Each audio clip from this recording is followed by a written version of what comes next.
Your money, what is it worth today? A $100 bill in 1913 is worth only $2 today. So now your money is just about worthless. And the Fed will keep printing more and more money.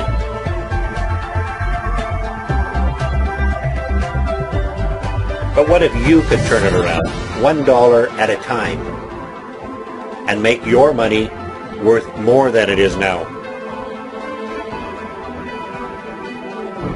How? By buying gold before your cash is worthless. But how can you afford gold at today's prices? Well, by buying 1 gram at a time. This is so important because gold is the future. For as little as $65 or 50 euros, you can trade in your almost worthless cash for something real, something you can hold. Carrot bars.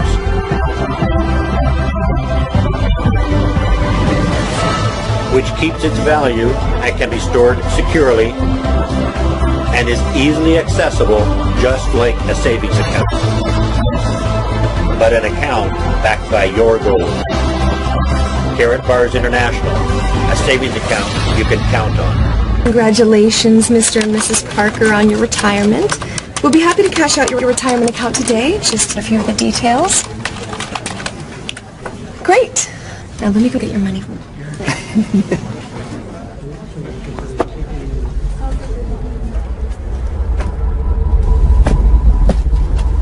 There's a little bit more. Okay, 5, 10, 15, 20. That's it.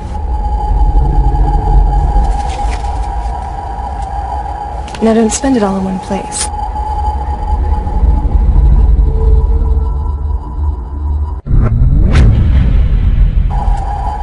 Now don't spend it all in one place.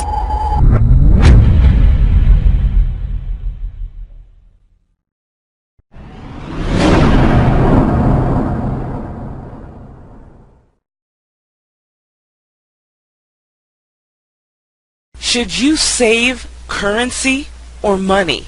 There is a difference. You work hard to create income for your family. However, the currency you use for money is being devalued due to the enormous amount of paper and digital dollars created and injected into the global financial systems. Hi, my name is Selena Brantley, CEO and founder of Wealth Creations Network. This brief report is designed to help you understand the difference between currency and real money, gold. The whole world has been turned away from real money and has been fooled into using currency, a deceitful imposter that is stealing 2 of the most valuable assets you have, your precious time and freedom. Well, fiat currency, of course, is a currency that exists at the dictate or by fiat from a government. You see, they have their printing presses, and the paper money rolls off the printing presses. And then they give it the fiat designation, which makes the currency official. It's just worthless paper. But when Ben Bernanke gives it the special sign, and they have the cult meeting at the Federal Open Market Committee meetings, it suddenly becomes currency. If you look at what's really going on, it's a con game. And so there's confidence. Well, the Federal Reserve is very forthright about what they're doing. If you read their websites, they'll tell you it's a confidence game. They tell you that there's no intrinsic value in their money. They'll tell you that they print it backed by absolutely nothing. They actually display all these facts. But if you tell somebody in the public that this stuff is created out of thin air, there's no backing whatsoever, it's absolutely worthless, it's about as valuable as monopoly money, they'll look at you like you're nuts. Is there an example throughout history of a fiat currency, a piece of paper that's unbacked by anything, surviving? Short answer, no. Long answer, no. And here's why. When Addison Wiggin took over at the Daily Record, when I got cranked up, Bill Warner asked him to catalog all of the fiat currencies throughout history and what happened to each of them. Addison dutifully went to work. Within a short period of time, he had gone through the alphabet. All the fiat currencies that started with the letter A were done. They all went to zero. He was halfway through the letter B, and all the fiat currencies that started with the letter B, and there were 600 of them in just the first letter and a half of the alphabet, and every single one of them went to zero. Every one. 600 fiat currencies that start with the letter A, and half of the ones that start with the letter B are 600 of these things.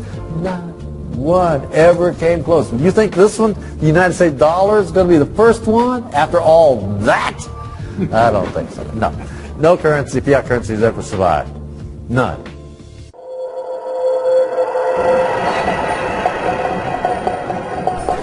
You can use history as your crystal ball to look into the future.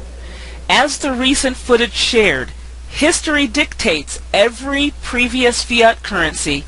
Any currency that was not backed by assets has collapsed.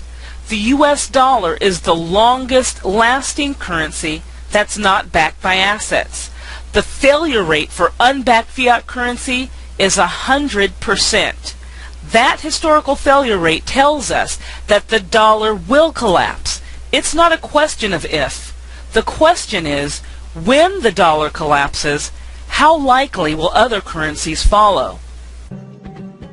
In the past several years, I've spoken in many countries about the crisis that's coming, and a lot of people think that they're going to be okay in their country, that it's only going to happen to the United States or maybe the United States in Europe.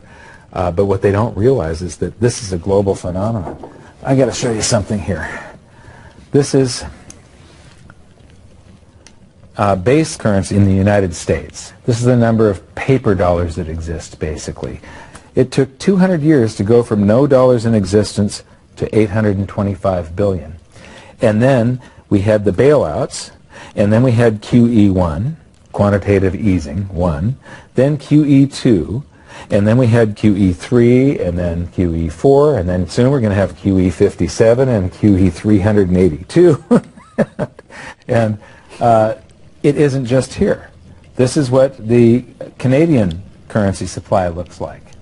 This is Australia, South Africa, Russia.